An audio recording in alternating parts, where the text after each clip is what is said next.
17 août 2006, à Pékin. Regardez bien ce document.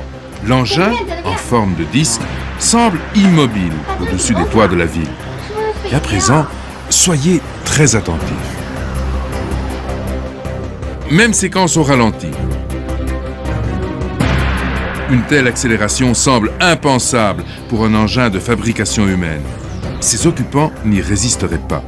Mais de quoi s'agit-il? La question reste ouverte.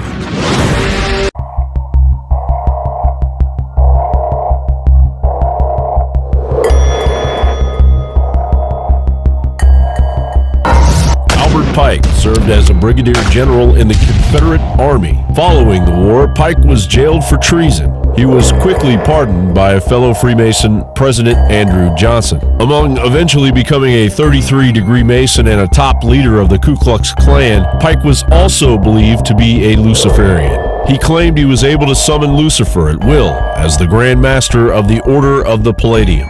Palladism, or traditional Satanism, an ancient Luciferian cult, was then introduced to the inner circle of the Masonic lodges.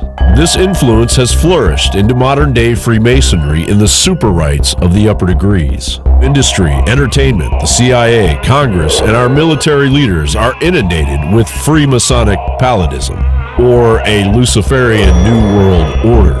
What follows are the chilling predictions, or better yet, instructions of Albert Pike's 3 world wars, funded in great part by the House of Rothschild. From a letter that he wrote to 33-degree Italian Illuminati head and mafia founder Giuseppe Mazzini, dated August 15, 1871. The First World War must be brought about in order to permit the Illuminati to overthrow the power of the Tsars in Russia and of making that country a fortress of atheistic communism.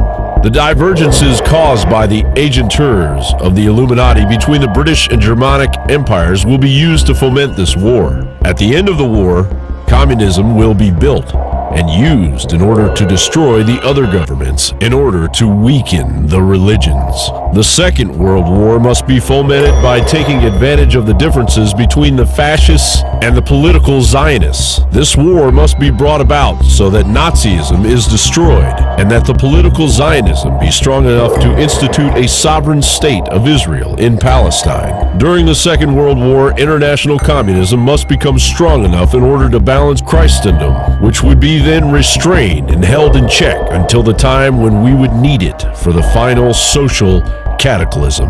The Third World War must be fomented by taking advantage of the differences caused by the agentur of the Illuminati between the political Zionists and the leaders of the Islamic world. The war must be conducted in such a way that Islam, the Muslim Arabic world, and political Zionism, the State of Israel, mutually destroy each other. Meanwhile, the other nations, once more divided on this issue, will be constrained to fight to the point of complete physical, moral, spiritual, and economical exhaustion. We shall unleash the nihilists and the atheists, and we shall provoke a formidable social cataclysm which in all its horror will show clearly to the nations the effect of absolute atheism, origin of savagery and of the most bloody turmoil. Then, everywhere, the citizens obliged to defend themselves against the world minority of revolutionaries will exterminate those destroyers of civilization, and the multitude, disillusioned with Christianity, whose deistic spirits will from that moment be without compass or direction, anxious for an ideal, but without knowing where to render its adoration, will receive the true light through the universal manifestation of the pure doctrine of Lucifer, brought finally out in the public view. This manifestation will result from the general reactionary movement, which will follow the destruction of Christianity and atheism, both conquered and exterminated at the same time. A bizarre letter indeed. And a red flag may have gone off when you heard the term Nazism, but the term Nazism was known to those in the Illuminati at that time. Will we allow this madness to unfurl unabated, or will we put a halt to it before it's too late? John Bound, Infowars.com. Bonjour à tous les bons tout partout où vous êtes, peuple élu du Dieu vivant, le créateur des cieux et de la terre.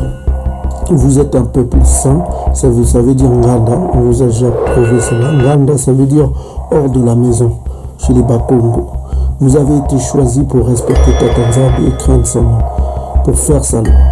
N'ayez pas peur, peuple Bantou.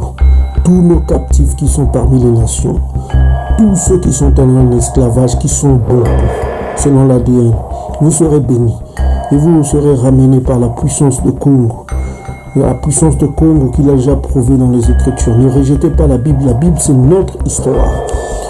Et puis, soyez bénis parce que vous êtes le peuple du Dieu vivant, selon l'ADN et selon la prophétie. Donc, n'ayez pas peur de tous ceux qui viendront vous embêter pour des conneries. On a prouvé, la vidéo que vous avez vue, ça prouve que vous êtes israélite selon l'ADN. Vous partagez le même ADN que Moïse, celui qu'on appelle Moïse, Aaron, celui qu'on appelle David, et les Khazars, les juifs, des chrétiens du dimanche, ne sont que des turcogènes. Voilà, c'est des Turcs, quoi. C'est des Turcs, d'autres c'est des Berbères qui ont la même origine que les Touaregs, qui sont aussi Berbères. Ils sont des Moabites et les Rammonites. On vous l'a déjà prouvé dans les vidéos précédentes. Ne soyez pas ébranlés. Ne soyez pas ébranlés par quoi que ce soit. Marchez droit et n'ayez pas peur. Congo est vivant. Ok, donc aujourd'hui nous allons parler de beaucoup de choses. Nous allons vous révéler les peuples maudits, les peuples de Satan et les peuples qui seront exclus, qui sont en Afrique. Et les Cananéens notamment, vous verrez vous-même que c'est des peuples aussi maudits. Les Cananéens africains. On va vous prouver que c'est des peuples maudits. On va vous prouver aussi Édom, c'est le peuple de Satan.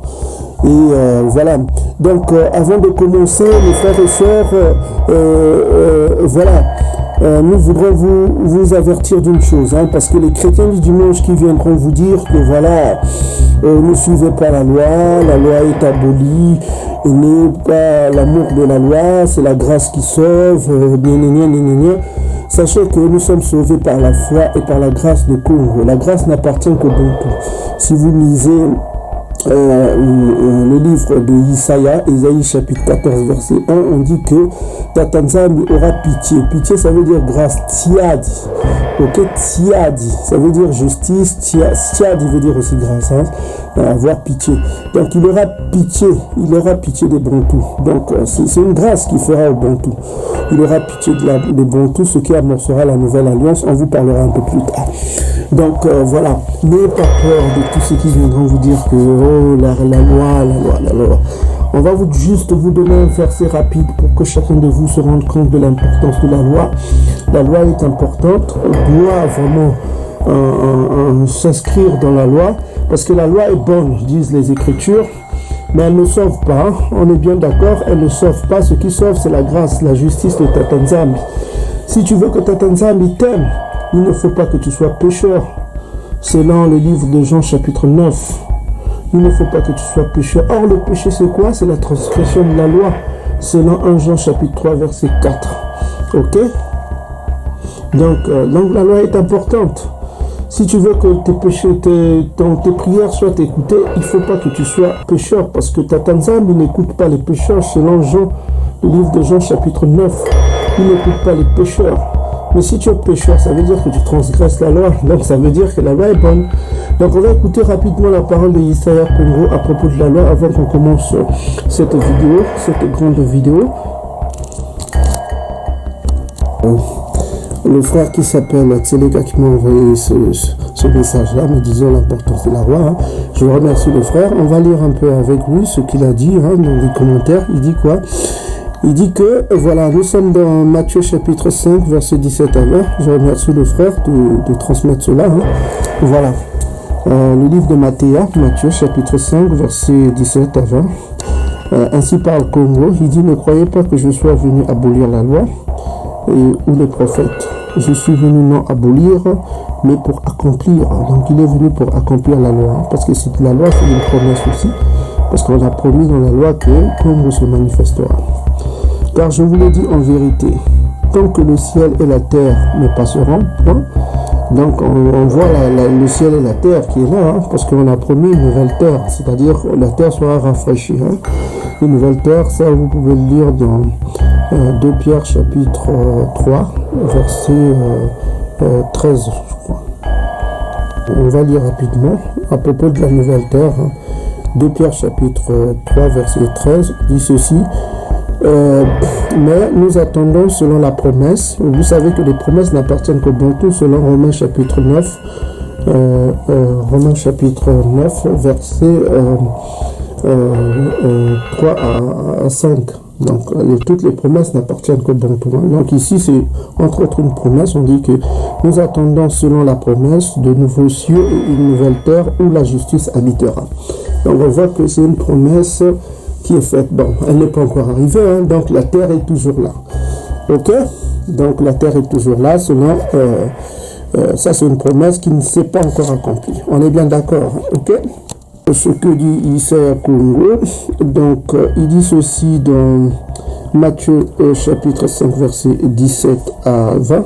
Ne croyez pas que je sois venu pour abolir la loi ou les prophètes. Je suis venu non pour abolir, mais pour accomplir. Car je vous le dis en vérité, tant que le ciel et la terre ne passeront point, c'est-à-dire tant que la promesse de la nouvelle terre n'arrivera, hein, il ne disparaîtra pas un seul iota et un seul train de la lettre jusqu'à ce que tout soit arrivé. Donc voilà, tant que la nouvelle terre ne viendra pas, ça veut dire que la loi existera toujours, elle sera toujours en vigueur. Ça veut dire qu'il faut continuer à respecter la loi. C'est ce que veut nous dire Congo ici. Il dit, il continue, celui qui supprimera l'un de ces petits commandements et qui enseignera aux hommes de faire de même.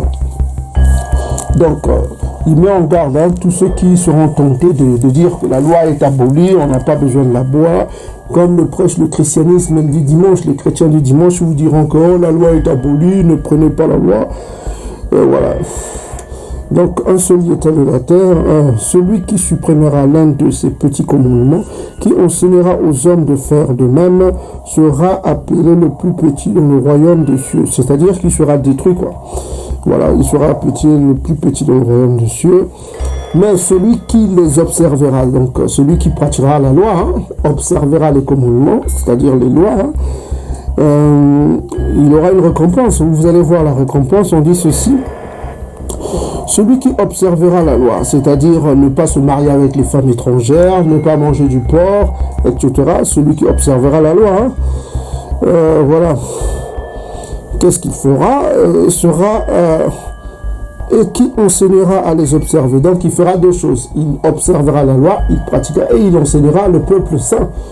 Le peuple à qui appartient la loi. Selon Psaume 147, verset 19 à 20, hein, le peuple à qui appartient la loi, c'est les Bantous. Donc celui qui observera les commandements de Tata Nzambi et qui enseignera son peuple les Bantous à observer la loi, hein, quelle sera sa récompense? Il va dire quelque chose d'intéressant. Il va dire quelle sera la récompense de celui-là. Il sera appelé grand ou dans le royaume des cieux. Donc ça veut dire qu'il aura déjà une place dans le royaume des cieux, puisqu'il sera appelé grand dans le royaume des cieux.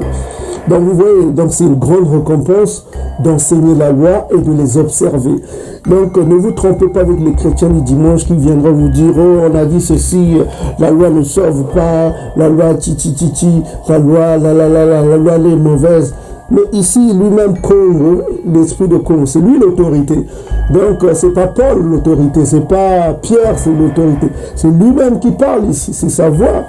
Il dit que celui qui enseignera la loi et celui qui observera la loi sera appelé grand ou dans les royaumes des cieux. Donc on voit bien que l'importance de la loi est toujours là. Donc ne prenez pas les chrétiens du dimanche sont là pour vous détruire. Hein. Voilà, leur but c'est ça, c'est de prêcher le Vatican, quoi. De prêcher leur Israël des Turcs. Ils n'ont qu'à prier pour Israël des Turcs, hein, soutenus par les démons américains, et voilà quoi. Ils n'ont qu'à prier l'Israël des Turcs, l'Israël édomite. Voilà, s'ils veulent prier Israël édomite, ils n'ont qu'à le faire, mais qu'ils nous laissent tranquilles dans notre Isaiah Congo. Donc quand le malheur arrivera, on verra ceux qui crieront vers Jésus édomite aux longs cheveux efféminés. et où ceux qui crieront vers Isaiah Congo, le terrible, on verra qui va être sauvé. Ok? On verra quel nom sauvera chacun. Donc, vous continuerez à prier votre Jésus édomite. On vous empêche pas. Hein? On est dans un pays démocratique, dans les pays démocratiques, là où il y a la liberté de culte. Hein? Vous continuez à prier votre Jésus édomite et prier pour Israël édomite, là-bas en Palestine. Vous pouvez prier pour eux, pour qu'ils continuent à tuer des peuples, à faire des guerres, à boire le sang des enfants, à faire ce qu'ils veulent. Hein. Vous continuez à prier pour eux. Nous, vous nous laissez tranquilles et vous continuez à être votre chrétien du dimanche. Mais nous, la Bible, c'est notre code. Nous ne sommes pas dans ces conneries. Ok? Qui est la fille de Babylone? Psaume 137, verset 7. Souviens-toi, ô Congo, des enfants d'Édom, les Occidentaux, qui, dans la journée de Salama, en 70, disaient « Rasez, rasez jusqu'à ses fondements ». Édom, fille de Babylone, verset 8. Édom, fille de Babylone, l'a dévasté. Heureux qui te rend l'appareil, le mal que tu nous as fait. On connaît qui est la fille de Babylone égale Édom. Maintenant, voyez la révélation. Écoutez la révélation, peuple élu. Écoutez la révélation. Béni soit le Saint-Nom de Isaiah Congo. Donc, on va aller on était dans le psaume chapitre 137. Psaume 137, versets 7 à 8. Nous définit que Édom égale fille de Babylone. Donc maintenant on va vous donner un peu le secret sur le jugement qui va tomber sur Édom, qui est cité dans le psaume, dans le livre de Isaïe 47. On va vous donner le secret qui va être révélé aujourd'hui sur ce passage-là. Donc, prenez vos Bibles, allez dans Isaïe chapitre 47, verset 1 jusqu'à 11. On va vous donner le secret qui est dans ce chapitre-là. Donc, on dit « Descends et assieds-toi dans la poussière ». Donc, quand on dit « descends et assieds-toi dans la poussière », quand on est couvert de poussière, c'est souvent le malheur, hein, ça annonce le malheur. On dit « Vierge, fille de Babylone ». Donc, fille de Babylone, selon le psaume 137, versets 7 à 8, c'est Édom, ça égale Édom. Ok? Donc, on dit ici « Assieds-toi à terre, sans trône ». Donc, ça veut dire que sa royauté, sa gouvernance, son pouvoir sera ôté. Donc, on dit que il n'aura plus de trône. Donc, on promet qu'il n'aura plus de trône. Il sera privé de comment on appelle en anglais, on dit rulership, d'autorité quoi sur les hommes. Donc son autorité sera privée, comme vous avez vu dans le petit cartoon, le dessin animé qu'on vient de vous montrer. On a vu les extraterrestres qui descendent du ciel, qui viennent ôter le pouvoir à Édom. Hein, vous avez vu, hein, le pouvoir à Édom, il est privé de couronne. Donc il sera privé de gouvernance sur cette terre. Donc on dit ici fille des Chaldéens. Fille des Chaldéens, c'est un synonyme de Babylone aussi. Toujours fille de Babylone, ça veut dire Édom toujours. On ne t'appellera plus délicate et voluptueuse. Donc ça c'est des termes forts. Donc on dit que quand vous allez dans l'Apocalypse, vous voyez que la nouvelle Babylone vit avec délicatesse. Et donc voluptueuse, ça veut dire que plein de richesses, tout ça. Donc on voit que cet empire-là est plein de richesses, plein de bonnes choses, quoi. Et puis, prends le meule et moule de la farine, ôte ton voile, révèle tes ponts, ta robe, découvre tes jambes, traverse les fleuves. Ok? Je veux dire simplement que les péchés des dames seront mis à découverte, comme l'explique dans Lamentation chapitre 4, 21 à 22. On va vous le lire rapidement. Lamentation chapitre 4, verset 21 à 22. Donc, réjouis-toi, tressaille d'allégresse, fille d'Édom, habitante de Outs. vers toi aussi passera la coupe, hein, donc le malheur passera vers toi, tu te livreras et tu seras mis à nu. Donc on parle toujours dans Ésaïe la même chose, hein, Ésaïe 47. Donc, fille de Tsiani, ton iniquité expiée. Donc, ça veut dire que la fin des malheurs du jugement de Bantou, que les Bantous connaissent encore le jugement, hein, leur jugement aura fin que lorsque Congo reviendra, et c'est Édom qui prendra le relais. Et ça, vous pouvez aussi le lire dans Jérémie chapitre 9, versets 25 à 26, hein, jusqu'à 27 même. Donc on dit ici fille de Tsiani, ton iniquité expiée, ça veut dire que les souffrances de Bantou, leur jugement prend fin. Il ne t'emmènera plus en captivité, il c'est qui Édom, Édom ne t'emmènera plus en captivité. On parle d'Édom ici. Donc on voit ici que dans Lamentation chapitre 4 verset 22, on nous dit ici que Édom, c'est lui qui a amené Jacob en captivité. Donc on dit que Tsiani, Édom ne t'emmènera plus en captivité. Maintenant, on dit, fille d'Édom, Congo châtira ton iniquité. Donc, ça sera ton tour, Édom, maintenant. C'est à toi maintenant de prendre le relais. Congo châtira ton iniquité. Il mettra tes péchés à nu. Donc, il mettra les péchés d'Édom à nu. Donc, les péchés d'Édom seront découverts. Hein, tout ce qui cache, tous ces sacrifices de bébés, des enfants qu'il fait en cachette, là. Tout cela sera mis en nu. Donc les gens sauront tout ce qu'ils font là, les bébés africains qui volent, voilà quoi, ils prennent des enfants, ils les violent, tous ces péchés-là, les sacrifices humains, les ventes d'organes, les ventes des armes secrètes, tout cela sera mis à découvert. Ok? L'équipe travaille depuis plusieurs semaines. Les accusations qui sont portées dans son enquête par une jeune femme mineure à l'époque des faits sont extrêmement graves.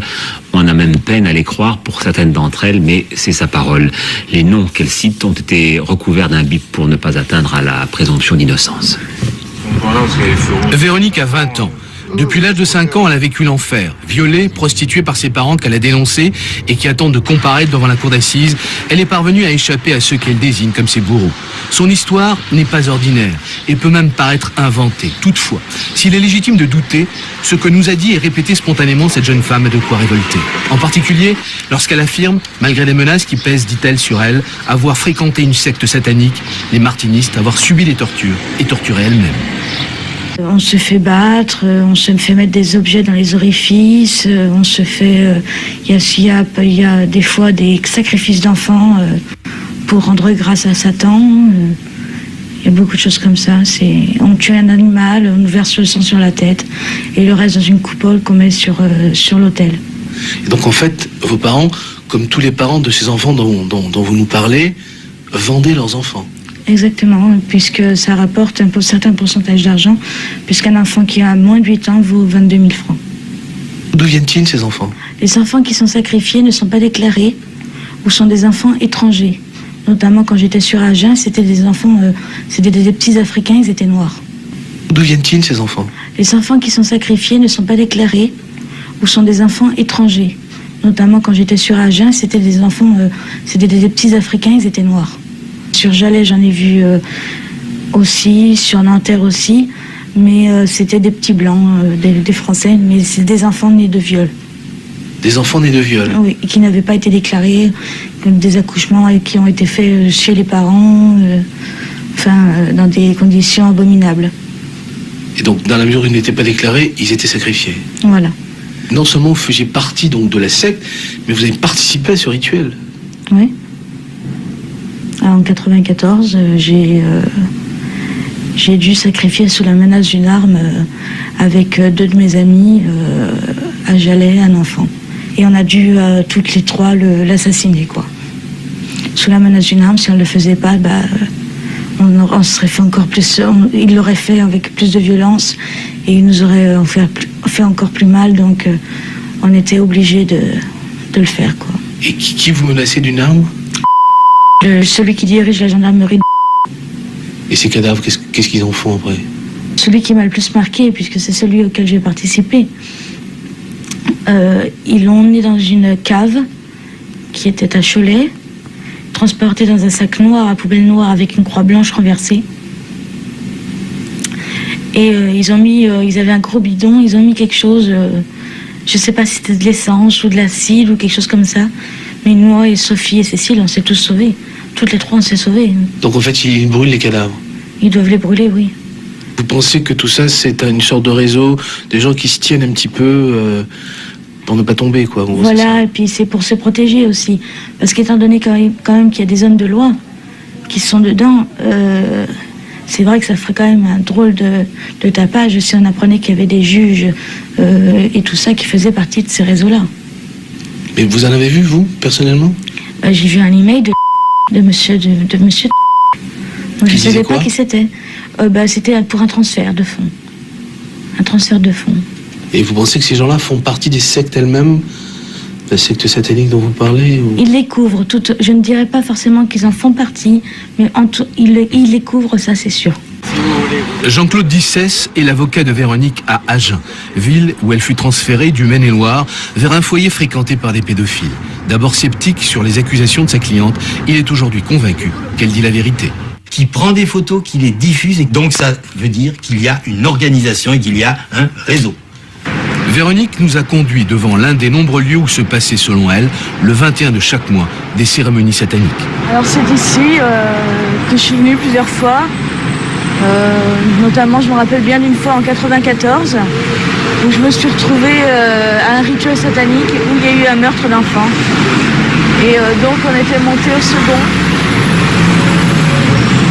Voilà, donc son iniquité sera mise à découvert, c'est ce que veut dire aussi. Donc on repart dans Isaïe chapitre 47 pour continuer à vous révéler le grand secret de ce chapitre-là.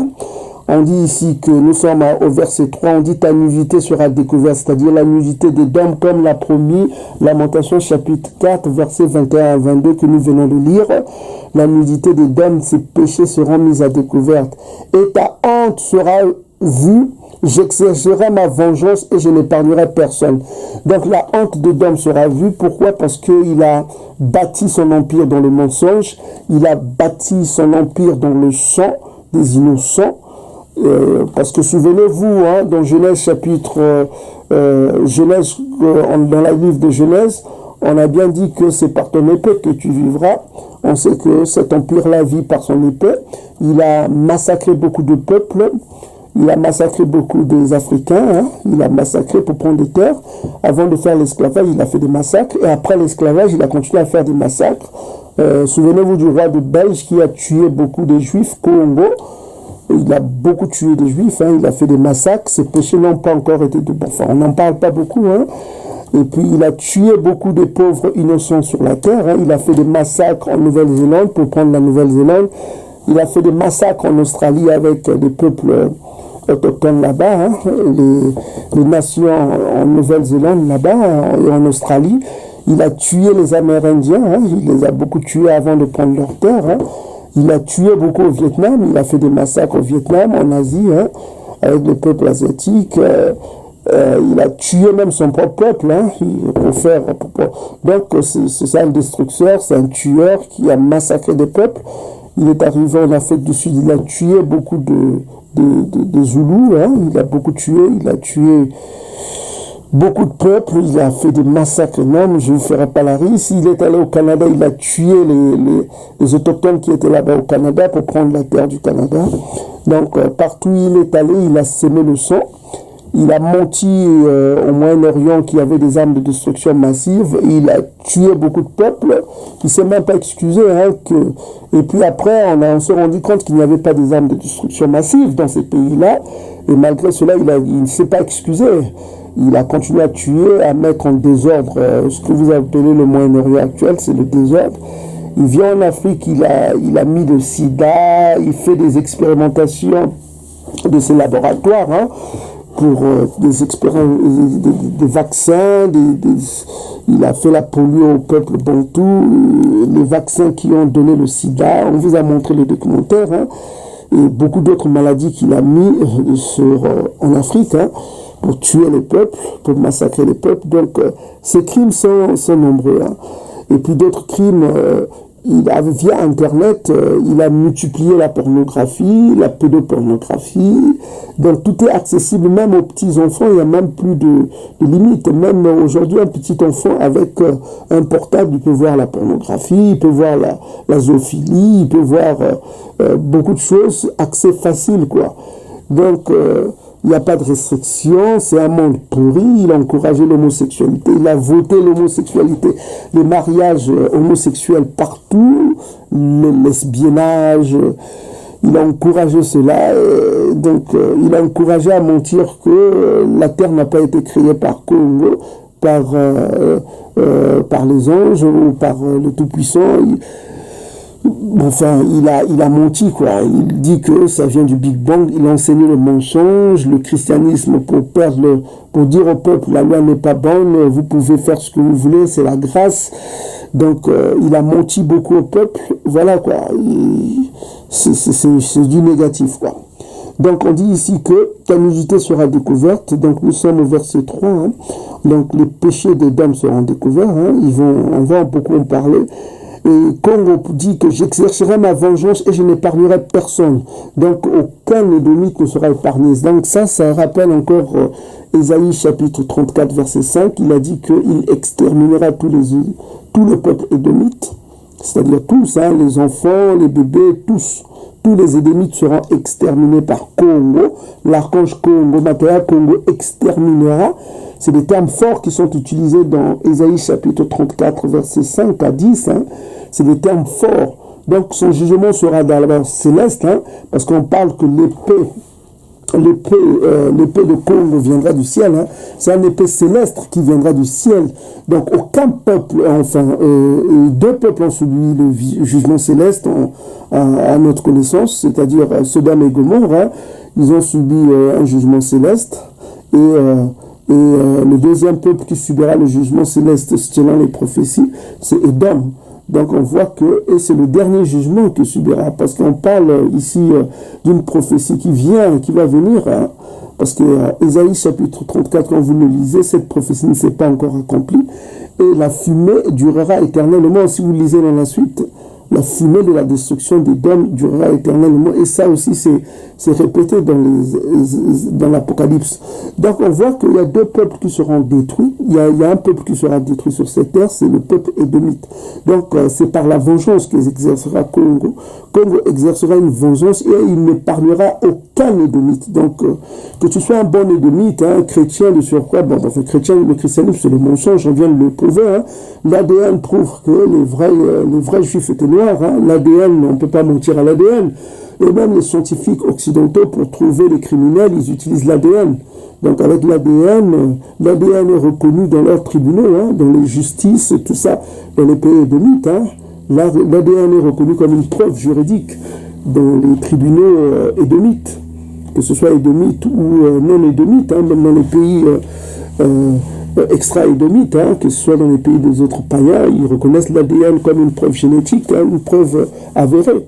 Donc la preuve avérée vient de prouver que les Bantous sont des vrais Israélites selon l'ADN et que les Juifs actuels ne sont que des Khazars, des Turcs selon leur ADN. Donc on ne peut pas contester cela. Si vous contestez cela, soit vous êtes un débile, soit vous êtes juste un con, et puis voilà, quoi. On ne peut rien faire pour vous. Donc voilà, et puis on a encore prouvé que les Berbères sont des peuples qui ne sont pas des Juifs antiques, c'est des Moabites, ils n'ont rien à voir avec Israël antique, c'est des convertis aussi. Donc les Séfarades, ils sont des Berbères, les Séfarades sont des Berbères. Donc on vient de découvrir avec vous Israël antique qui est Bantou. Et dans la prophétie suit, selon Sophonie chapitre 3, verset 10 à 20, on parle au-delà du fleuve de Couche, de l'Éthiopie, hein, de Namibie. Mes adorateurs, mon peuple dispersé, m'apporteront des offrandes selon les exigences de la loi mosaïque. Et au verset 11, on dit qu'en ce temps-là, tu n'auras plus à avoir honte de toutes les actions par lesquelles tu as péché contre moi. Donc ce peuple a péché contre l'Éternel. C'est pourquoi ils ont été dispersés, parce que la dispersion, selon le livre de Deutéronome chapitre 28-64, c'est une malédiction. Donc ça fait partie des malédictions. Et être dispersé, c'est une malédiction. Donc ils sont sous le joug de la malédiction. C'est pourquoi dans Lamentation que je viens de vous dire que voilà, la punition des Bantous, Lamentation chapitre 4 verset 21, l'Ntsian ne souffrira plus. Voilà quoi. Donc on continue, on dit ici que nous sommes au Ésaïe chapitre 47 verset 3. On dit ta nudité sera découverte, c'est-à-dire les péchés des Édomites seront découverts, hein, tout ce qui cache, et ta honte sera vue, et j'exercerai ainsi par le Congo, j'exercerai ma vengeance et je ne parlerai personne. Donc aucun Édomite sera parlé, hein, même les métis là. Hein. Si vous êtes un métis Édomite, vous êtes un Édomite, hein, que ce soit maman, papa, vous êtes Édomite. Si vous êtes un métis, vous êtes Édomite, vous avez le sang de dame, vous serez détruit. Voilà. Vous suivrez le même sort que Édom. Voilà. Vous faites partie du peuple édomite. Vous ne pouvez pas être bantou métis. C'est impossible. On ne peut pas être un bantou métissé. Donc si vous êtes édomite métissé, votre papa ou votre maman est édomite, vous serez détruit. Vous subirez le même sort que vos parents. Donc voilà. Donc j'exercerai ma vengeance et je n'épargnerai personne. Donc personne ne sera épargné parmi les édomites. Notre Rédempteur, verset 4, notre Rédempteur, c'est celui qui s'appelle l'Éternel des armées. Donc, le mot Éternel des armées, on vous a déjà prouvé que quand on parle de l'Éternel des armées, on parle du chef des armées. Le chef des armées célestes, c'est Makaya Kongo. C'est l'archange Kongo. C'est Makaya Kongo. Donc, c'est lui qui est le chef d'Isolélé, le chef des Bantous et le chef des armées célestes. Donc, on dit notre Rédempteur, notre Sauveur, c'est celui qui s'appelle Kongo des armées. Donc ça, vous pouvez aller le lire dans Daniel chapitre 12, verset 1, jusqu'en bas. Hein. On vous dit que c'est Makaya Kongo, qui est le chef d'Isolélé, et celui le Sauveur, celui qui vient sauver. On utilise bien le verbe sauver, celui qui vient sauver, celui le Sauveur. Donc voilà. Il n'y a pas d'autre, c'est un ange qui est au-dessus du peuple bantou. C'est un ange qui est au-dessus, et ça ne changera pas. Hein. Ok. Donc on dit ici, au verset 5, assieds-toi en silence et va dans les ténèbres, fille des Chaldéens, c'est-à-dire fille de Babylone, Aka, c'est-à-dire also known, c'est-à-dire c'est Édom, selon le psaume 137, versets 7 à 8. Édom, c'est la fille de Babylone. On vient de vous le prouver. Et on vous l'a prouvé dans les vidéos précédentes. Donc, on ne parlera plus. Donc, nous sommes au verset 5, 47, verset 7. 5, Ésaïe chapitre 45, verset 5. Donc, on dit, assieds-toi en silence et va dans les ténèbres. Donc, c'est un jugement terrible. On va dans les ténèbres, fille de Chaldéens, c'est-à-dire Édom. On ne t'appellera plus souverain des royaumes, c'est-à-dire que tu ne régneras plus parmi les nations, c'est-à-dire souverain des nations. On sait que qui dirige le monde, donc on ne t'appellera plus dirigeant du monde. On voit que c'est eux qui dirigent le monde. Hein. Donc s'ils veulent détruire un pays, ils n'ont pas besoin de l'accord de l'ONU. Hein. Vous avez vu vous-même ce qui s'est passé en Syrie. Ils ont attaqué l'État syrien sans l'accord de l'ONU. Et ne vous trompez pas, les Russes, ce sont aussi des Édomites. Parce que le mot russe, ça vient du mot Édom. Ça veut dire rouge, rousse. Voilà, rouge. Donc c'est aussi des Édomites. Donc le mot Édomite ne se réfère qu'à Ndundu. Hein. Ça veut dire que tous ceux qui sont comme les Ndundu. Ok? On vous l'a déjà prouvé. Donc on dit ici, au verset 5, assieds-toi en silence, va dans les ténèbres, fille des Chaldéens, on ne t'appellera plus souverain des nations, donc tu ne régneras plus parmi les nations. Donc cela prouve que dans les derniers temps, celui qui régnera, c'est la fille de Babylone. Fille de Babylone, on vous a défini selon le psaume chapitre 137, verset 7 à 8, c'est Édom. Donc ça prouve que c'est ce royaume-là qui régnera, qui sera le souverain des royaumes, qui sera à la tête des royaumes, qui sera le chef des nations. Donc on voit que ça se repère à la prophétie dans Nombre chapitre 24. On dit Amalek qui sera la tête des nations. Hein? Amalek qui n'est autre qu'une progéniture d'Édom. Ok? Donc on voit que c'est les Romains. Ok? Donc on dit ici, au verset 6, on dit j'étais irrité contre mon peuple. Donc quand on dit qu'il était irrité contre son peuple, souvenez-vous qu'il porte le même nom que son peuple. Hein. L'archange Kongo porte le même nom que son peuple. Dans les versions bibliques, on a vite fait d'enlever le nom Kongo, parce que si on mettait le nom Kongo, les gens se rendraient compte que c'est les Bantous qui sont israélites.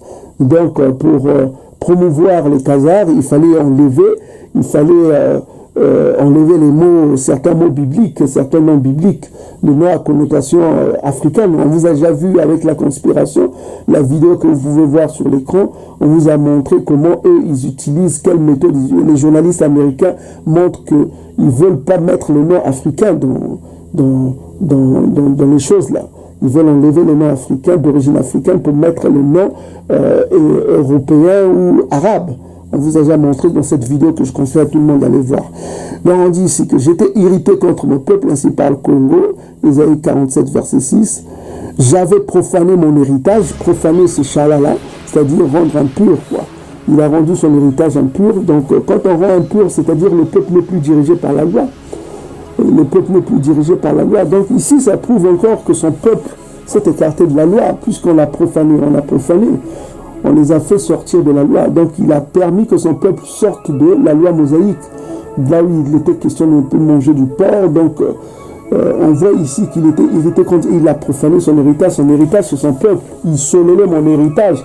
Souvenez-vous dans Ésaïe chapitre 43, c'est son héritage, son peuple, c'est son héritage.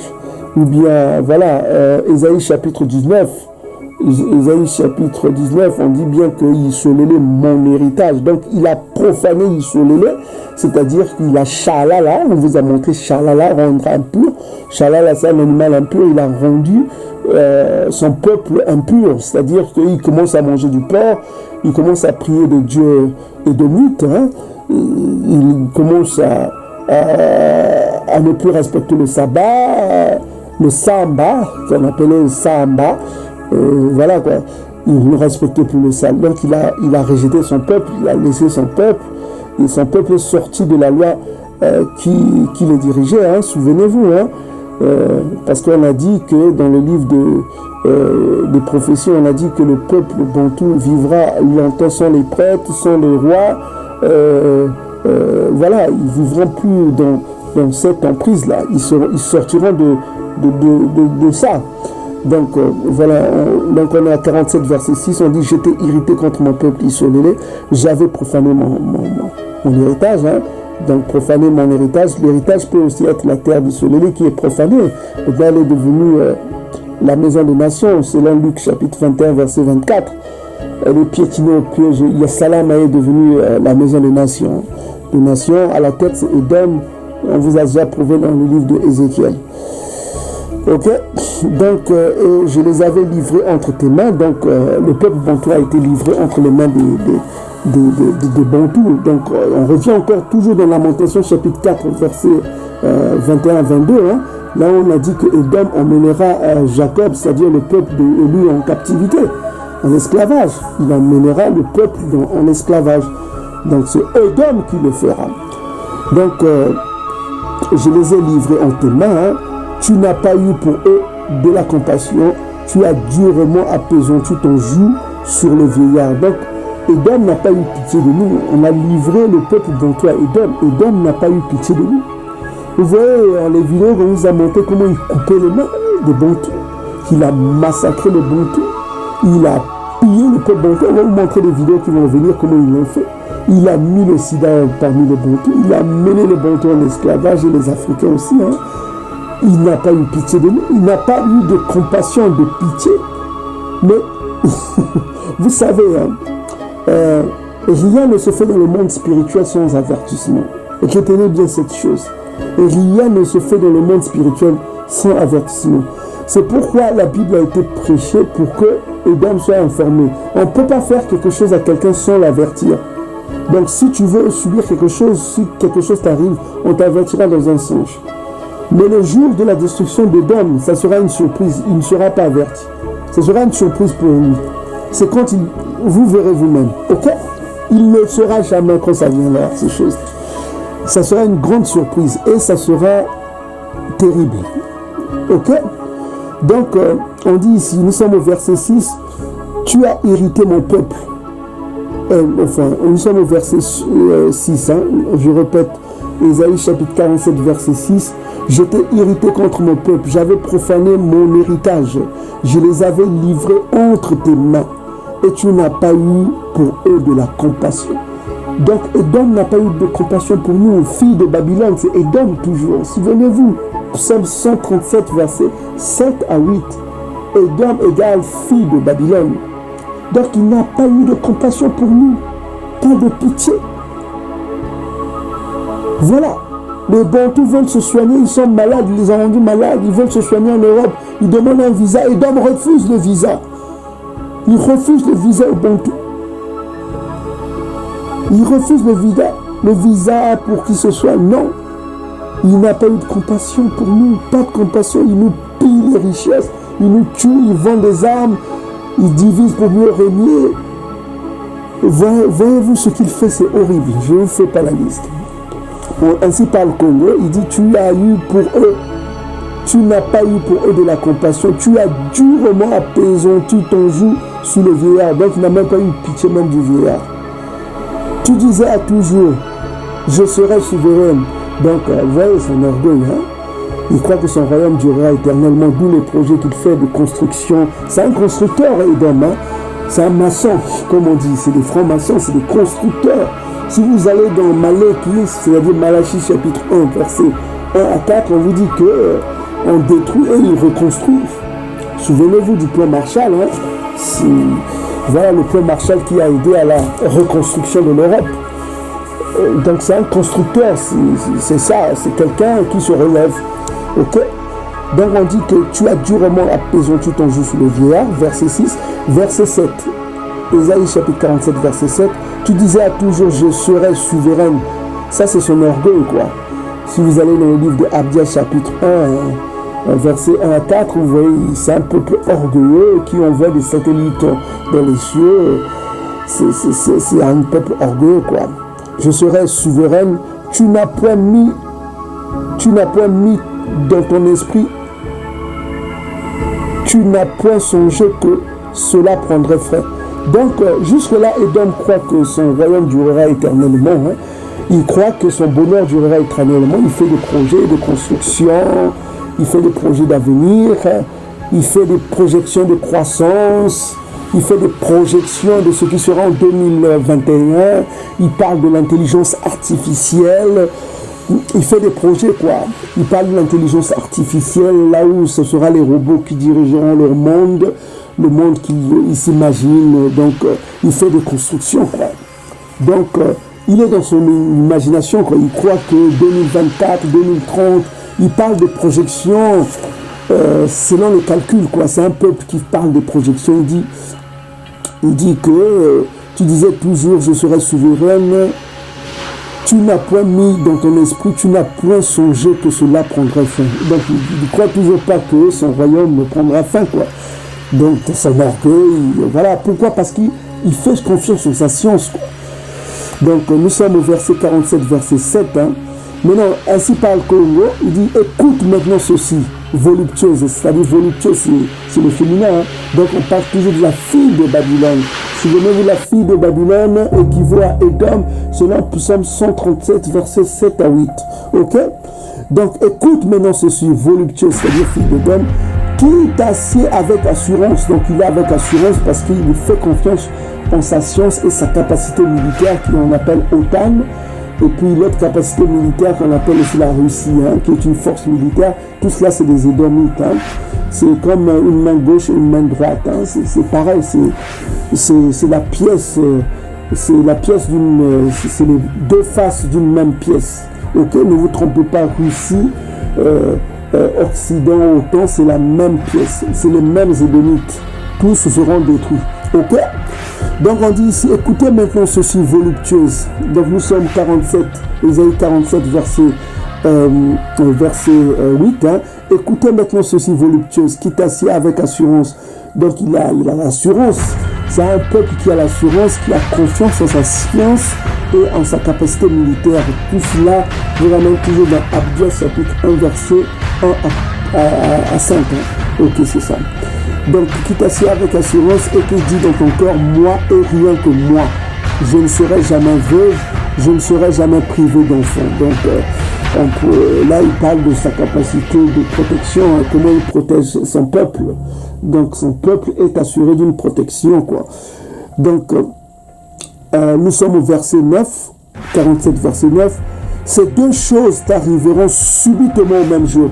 Donc sa destruction arrivera subitement, ça veut dire qu'il ne sera pas prévenu.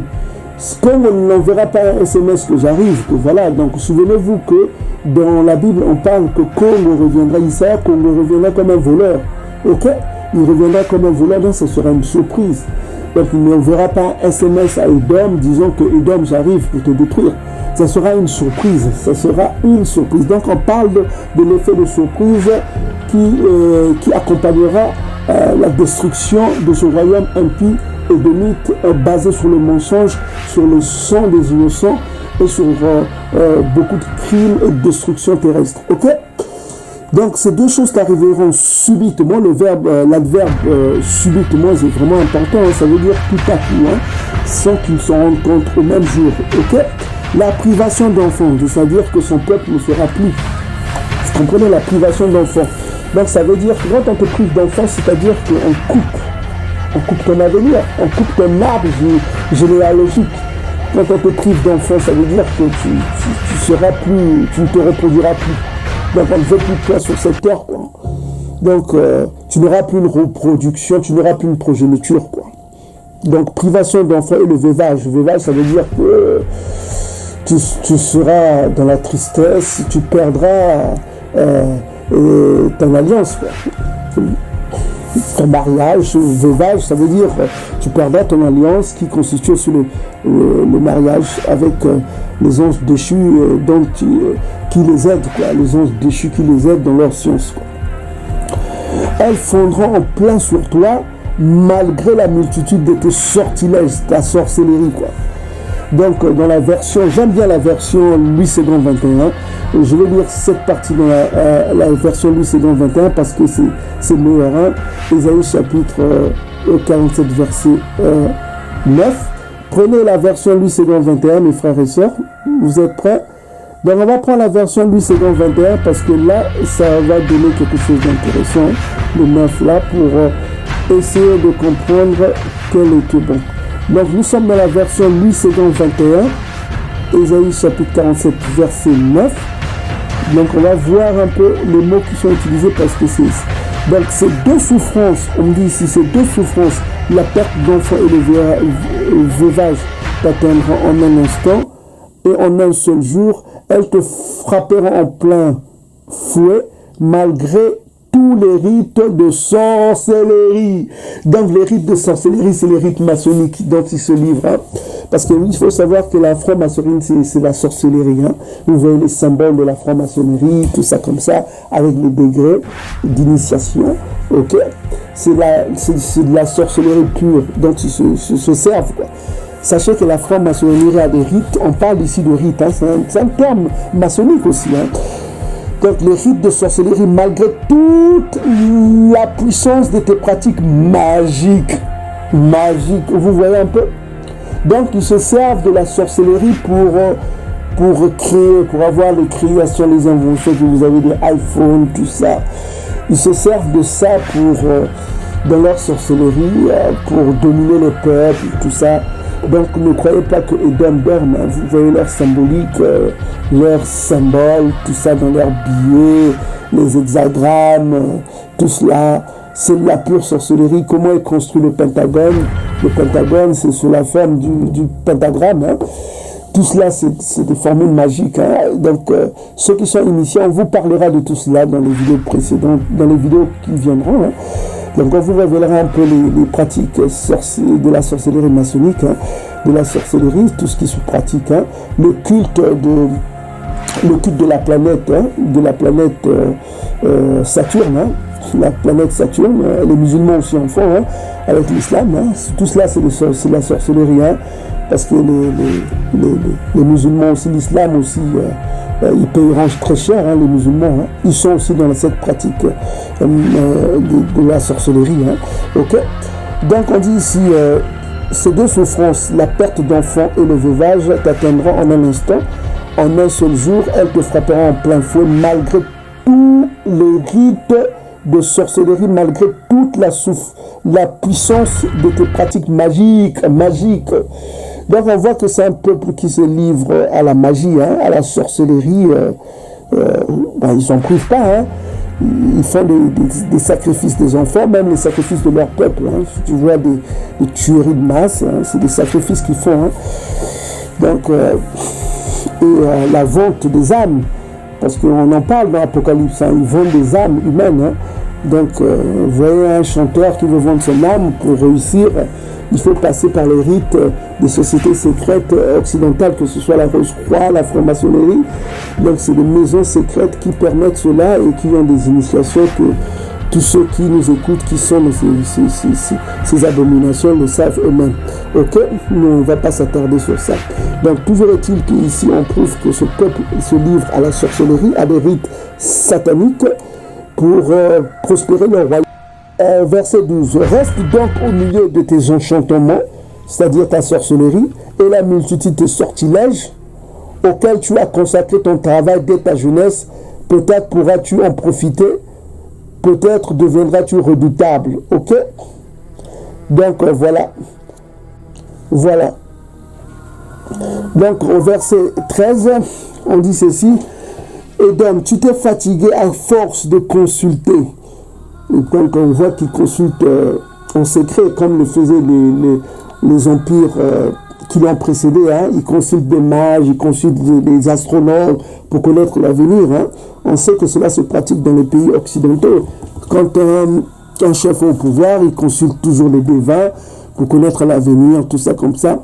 Donc tu t'es fatigué à force de consulter. Et qu'il te relève donc, qu'il te sauve, c'est-à-dire... les anges déchus qui les entourent, là, les aliens, qu'ils appellent les aliens, qui les entourent, là. Voilà, qu'ils te relèvent, qu'ils te sauvent. Ceux qui connaissent le ciel, ceux qui connaissent le ciel. Donc, on voit qu'ils sont entourés par des gens qui connaissent le ciel, ok? Qui observent les astres, ça, c'est les astrologues qui les entourent. Et qui annoncent d'après les nouvelles lunes ce qui doit arriver.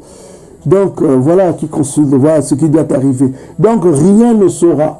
Donc, tous ceux qui les entourent, là, les astrologues, ne sauront pas ce qui viendra à Édom. Donc, ça sera une surprise, quoi. Donc, comme on a dit que ça sera l'improviste, sa destruction. Donc, au verset 14, on dit ici, voici, ils sont comme de la paille, le feu les consume. Ils ne sauveront pas leur vie de flamme. Ça ne sera pas du charbon dont ils se chauffent, ni un feu auprès duquel on s'assied. Ok? Donc ça sera un feu terrible qui arrivera à Édom. C'est un feu réservé lui-même par Tatanzambi, qui est brûlant. Ils ne se cacheront pas, comme le dit le livre de Jérémie chapitre 49, verset 10. Ils ne se cacheront pas dans leurs réserves souterraines, dans les abris souterrains qu'ils construisent là, pour échapper à l'arrivée de Congo ou à une destruction atomique. Mais ça sera terrible hein, pour eux. Malheur à vous, Édom, malheur à vous. Verset 15. Tel sera le sort de ceux que tu te fatiguais à consulter. Donc, toujours est-il, les astrologues qui consultent ne les aideront pas à savoir ce qui arriveront, ce qui sera leur destin, quoi. Parce que ça sera à l'improviste qui seront détruits. Et ceux avec qui tu as trafiqué dès ta jeunesse se disperseront chacun de son côté. Il n'y aura personne qui vienne à ton secours. Ok? Donc, aucun des anges déchus qui entourent la prospérité d'Édom, qui aident Édom à prospérer dans son royaume, dans ses enchantements, dans sa sorcellerie, dans les francs-maçons, ces anges déchus-là ne les sauveront pas du malheur qui arriveront à ce royaume le plus horrible que jamais connu l'être humain. Parce qu'avec les empires précédents, les Égyptiens régnaient sur les terres, les Babyloniens, ils n'ont pas autant détruit la terre, ni les humains. Et depuis l'arrivée d'Édom sur terre, comme disent le livre d'Apocalypse chapitre 12, hein, c'est le malheur qui est sur la nature et les mers, c'est le malheur suprême. Donc, en conclusion, qu'est-ce qu'on apprend ici de ce verset? On apprend que la destruction d'Édom est inévitable, elle sera une surprise, elle viendra comme un voleur dans la nuit. Ils n'auront pas un SMS pour être informés que l'heure est en train de venir. Hein. Donc, si vous êtes édomite, je vous conseille, voici le conseil que je vous donne. Hein. Ne perdez pas votre temps à chercher à prier ou à, je sais pas, à prier, tout ça. Voilà le conseil que vous donne la Bible, hein, pour si vous êtes édomite. Voici un conseil que vous donne la Bible. Hein. On va le lire. Hein. Vous allez dans Ésaïe chapitre 22.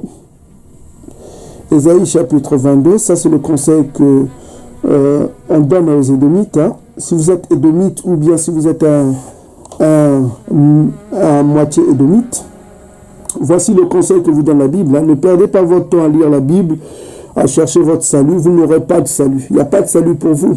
Ceux qui vous prêchent le salut, tout ça, ils vous trompent. Hein. Nous, on dit les choses telles qu'elles sont. Édom sera détruit, Édom ne sera plus. C'est écrit, que vous le vouliez ou pas, Édom ne sera plus sur cette terre. Édom ne sera plus. C'est écrit. Réjouissez-vous quand on vous dise la vérité, parce que rien ne se fait dans le monde spirituel sans avertissement. Et la Bible est entre vos mains, en Occident là-bas, c'est pour vous avertir. C'est pour vous dire le malheur qui viendra sur vous. Parce que rien ne se fait dans le monde spirituel sans avertissement. Hein. C'est pourquoi elle est abondante chez vous, la Bible. Ok? Donc, Isaïe chapitre 22, verset 13. Voici ce qu'on conseille aux Édomites de faire. Et voici la gaieté et la joie. On égorge les bœufs et l'on tue des brebis. On mange de la viande et l'on boit du vin. Donc, voilà ce qu'on conseille aux Édomites. Mangeons et buvons, car demain, nous mourrons.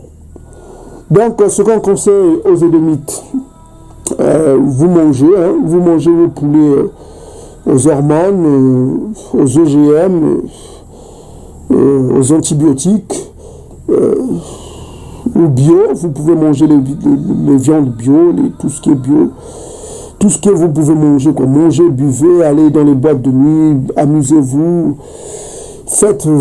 profitez de votre vie, quoi. C'est tout ce que vous avez comme royaume. C'est tout ce que vous avez comme bonheur, quoi. Donc, si vous le ratez maintenant, vous n'aurez plus. Hein. Donc, réjouissez-vous, mangez, buvez, faites tout ce que vous voulez, parce qu'on vous qualifie d'un peuple qui aime les plaisirs. Ok?